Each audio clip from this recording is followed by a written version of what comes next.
Bismillahirrahmanirrahim. Assalamualaikum warahmatullahi wabarakatuh.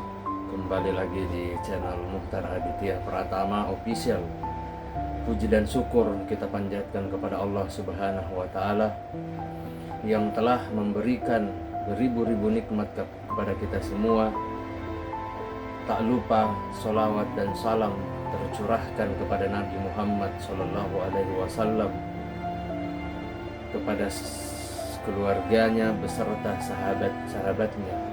Semoga kita semua mendapatkan syafaat dan mendapatkan petunjuk di hari kiamat nanti. Amin ya rabbal alamin.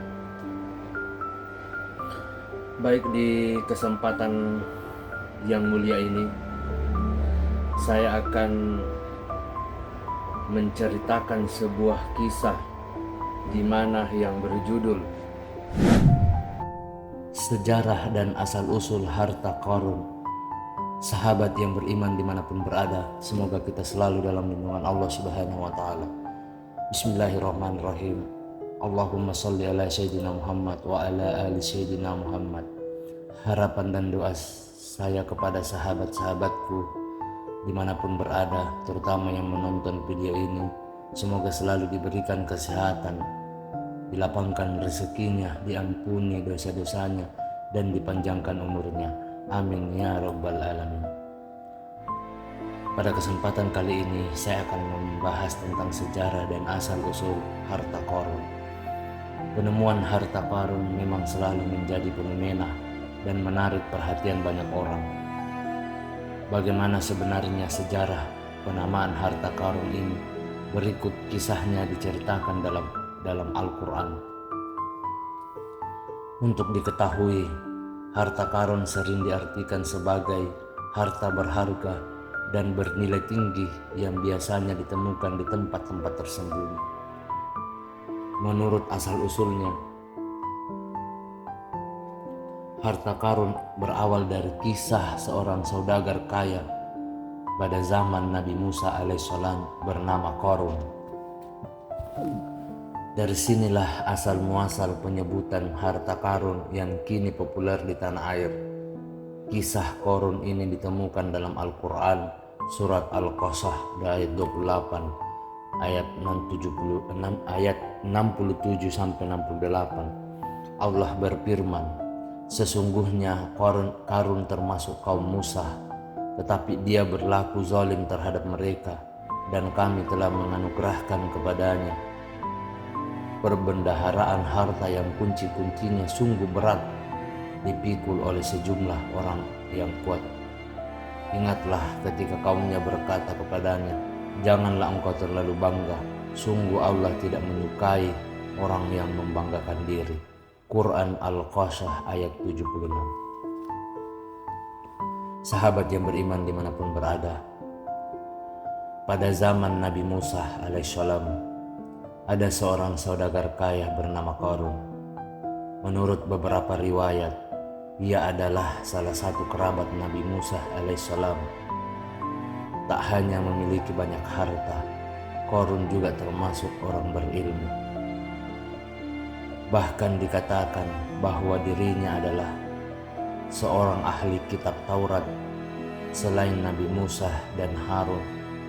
Namun kisah Qarun berakhir tragis. Ia beserta seluruh hartanya ditenggelamkan oleh Allah Subhanahu wa Ta'ala akibat kesombongannya.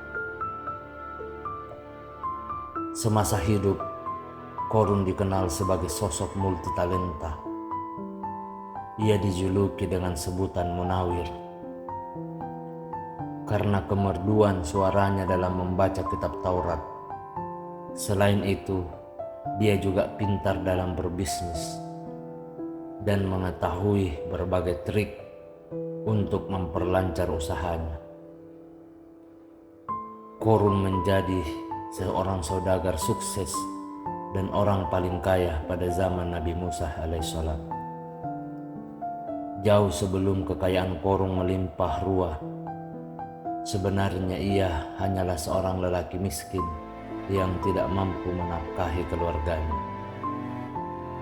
Bosan dengan keadaan tersebut, lalu Qarun meminta Nabi Musa alaihissalam untuk mendoakannya agar Allah Subhanahu wa Ta'ala memberikan harta benda yang banyak.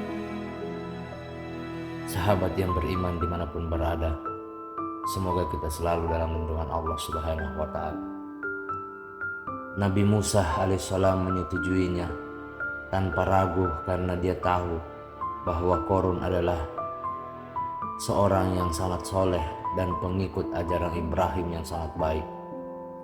Allah Subhanahu wa Ta'ala pun mengabulkan doa Nabi Musa alaihissalam. Akhirnya Qarun kemudian memiliki ribuan gudang harta yang penuh berisikan emas dan perak. Qarun memiliki 4.000 pengawal dan 4.000 binatang ternak yang sehat, plus 60 ekor unta. Belum lagi pelayan yang membawa kunci-kunci gudang kekayaannya. Awalnya Qarun meminta doa kepada Nabi Musa alaihissalam agar menjadi kaya dengan tujuan untuk lebih taat beribadah dan membantu sesama. Namun lambat laun ia melupakan tujuan tersebut dan malah ingkar terhadap segala nikmat yang telah Allah berikan. Menurutnya semua harta adalah buah dari kerja kerasnya, bukan anugerah Allah Subhanahu wa Ta'ala. Firman Allah Subhanahu wa Ta'ala, dia Qarun berkata, sesungguhnya aku diberi harta itu semata-mata karena ilmu yang ada padaku. Tidakkah dia tahu bahwa Allah Subhanahu wa Ta'ala telah membinasakan umat-umat sebelumnya yang lebih kuat daripadanya dan lebih banyak mengumpulkan harta, dan orang-orang yang berdosa itu tidak perlu ditanya tentang dosa-dosa mereka. Quran Al-Qasas ayat 78. Sahabat yang beriman dimanapun berada, kedurhakaan Qarun kian menjadi-jadi manakala ia menghamburkan hartanya untuk kepentingan duniawi semata. Ia banyak mempergunakan hartanya dalam kesesatan, kezaliman dan permusuhan, sehingga membuatnya menjadi orang yang sombong, mabuk dan terlena dengan itu semua. Ia juga mendurhakai Allah Subhanahu wa Ta'ala dan memilih untuk menyembah Sobek, dewa berkepala buaya serta dewa-dewa lain. Tak hanya durhaka kepada Allah Subhanahu wa Ta'ala, ia pun kemudian mengkhianati Nabi Musa alaihissalam. Al-Quran mengajarkan pengkhianatan Qarun dengan Fir'aun, Ramses II atas penolakannya terhadap ajaran Tauhid yang dibawa Nabi Musa alaihissalam. Sahabat yang beriman dimanapun berada, pada suatu hari Nabi Musa alaihissalam diperintahkan oleh Allah Subhanahu wa Ta'ala untuk menunaikan zakat. Nabi Musa alaihissalam lalu mengutus salah seorang pengikutnya dan diminta untuk berzakat oleh Nabi Musa alaihissalam. Qarun itu ia berusaha merusak dan menghancurkan citra Nabi Musa alaihissalam. Suatu ketika ia pernah menyewa seorang perempuan untuk menuduh Nabi Musa alaihissalam telah melakukan hal yang tidak senonoh. Mendengar itu, Nabi Musa alaihissalam sangat sedih dan terpukul. Beliau lalu sholat 2 rakaat dan meluruskan segala tuduhan, termasuk mengingatkan si perempuan. Kedurhakaan Qarun mencapai puncaknya ketika ia merasa lebih baik dan lebih terhormat dari seluruh manusia, termasuk Nabi Musa alaihissalam. Ia mengatakan bahwa dirinya tidak membutuhkan nasihat kebenaran dari siapapun. Bahkan ia tidak merasa butuh dengan apapun, termasuk ampunan dan ancaman Allah Subhanahu wa Ta'ala. Baginya seluruh harta miliknya sudah cukup untuk melakukan segala hal. Qasas Al-Nabiyah halaman 605. Sahabat yang beriman dimanapun berada, semoga kita selalu dalam lindungan Allah Subhanahu wa Ta'ala. Akibat kesombongannya, Qarun kemudian diazab oleh Allah Subhanahu wa Ta'ala dengan cara ditenggelamkan ke dalam perut bumi beserta seluruh harta yang selama ini dia banggakan.